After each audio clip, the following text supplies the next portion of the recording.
Welcome to Siri blogs. మనం ఎప్పుడు చెక్కలు చేసుకోవడం చూద్దాం. ఫస్ట్ ఇందులో మనం వరిపిండి తీసుకున్నాం, దాంతోపాటు కరివేపాకు వేసుకున్నాం, కొంచెం వాము వేసుకున్నాం, జీలకర్ర వేసుకున్నాం, సగ్గుబియ్యం వేసుకున్నాం. ఇంకేం వేసారు? కారమా?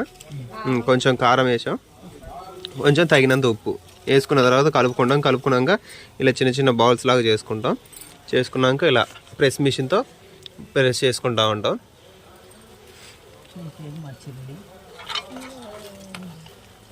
చెయ్యి అలా పెట్టుకొని ఒక ఆయిల్ పేపర్లో కొంచెం ఆయిల్ చుక్క వేసుకోవడం కొద్దిగా మంచిగా వస్తుంది. ఇలా ప్రెస్ చేసుకోవడం వల్ల చెక్క వస్తుంది. ఇలా